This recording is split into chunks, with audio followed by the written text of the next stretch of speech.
क्या आपको याद है 2000s में एक वीडियो काफी वायरल हो गई थी इंटरनेट के ऊपर, जिसके अंदर एक ग्रुप ऑफ टेररिस्ट एक आदमी का सर काट के अलग कर देते हैं। वो आदमी एक जर्नलिस्ट है जिसका नाम है डैनियल पर्ल, और ये इन्फॉर्मेशन कैसे रिलेवेंट है मैं आपको बताऊंगा हम जैसे जैसे आगे जाएंगे वैसे। वेलकम टू तोश रिव्यूज, और मैं आज आपके लिए लाया हूँ review IC-814 the Kandahar hijack का, जो कि एक नया नेटफ्लिक्स का शो है जो आपको बताएगा कि एग्जैक्टली क्या हुआ था क्रिसमस की शाम को 1999 में, और कैसे हमारा इंडियन एयरलाइंस का एक फ्लाइट हाईजैक हो गया था। IC-814 एक बहुत ही इंपॉर्टेंट इवेंट है हमारी इंडियन एविएशन हिस्ट्री में, और जिन लोग को पता है कि क्या हुआ था IC-814 के साथ में और जिनको नहीं पता है उन सबको ये शो जरूर देखना चाहिए, क्योंकि ये एक विजुअल रिप्रेजेंटेशन है कि क्या हुआ था उस दिन कॉकपिट में और पूरे प्लेन में। The show is based on the book flight into fear, which is written by Captain Devisharan himself, who was in charge of the actual flight IC-814 back in 1999. He was the one who dealt with hijackers and was at the forefront of the entire situation.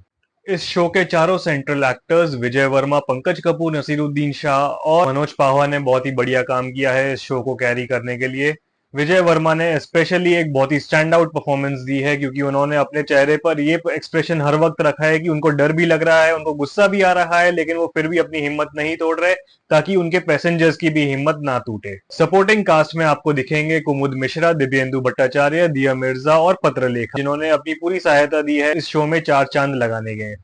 और आप मानोगे नहीं कि squid game से भी एक actor आया है इस शो के अंदर एक सपोर्टिंग रोल प्ले करने के लिए। वो मैं आपको नहीं बताऊंगा कौन, वो आप खुद ही देख लीजिए। एंड साथ ही साथ it was a very refreshing thing to see the iconic actor Arvind Swami from the 1992 film Roja back in a militant based story. So IC-814 एक बहुत ही स्लो पेस शो है, लेकिन ये पेसिंग बहुत ही जस्टिफाइड है, क्योंकि इस शो के सेंट्रल प्लॉट को टाइम लेना जरूरी था ताकि हमें समझ में आए कि इसमें हो क्या रहा है और कैसे हो रहा है। अनुभव सिन्हा, जिन्होंने हमें पास्ट में भीड़ और आर्टिकल 15 जैसी मूवीज दी हैं, उन्होंने एक बार फिर ये बात प्रूव कर दी है कि अगर हमें किसी सोशली रिलेवेंट टॉपिक या किसी हिस्टोरिकली इंपॉर्टेंट इवेंट के ऊपर मूवी बनानी है तो हमें किसी एक तरफ झुकने की जरूरत नहीं है, ना ही किसी दूसरी तरफ को नीचा दिखाने की। ये शो एक बहुत ही नॉन बायस्ड अप्रोच आपकी तरफ लेके आएगा, जस्ट लाइक इस अदर मूवीज मुल्क एंड थप्पड़।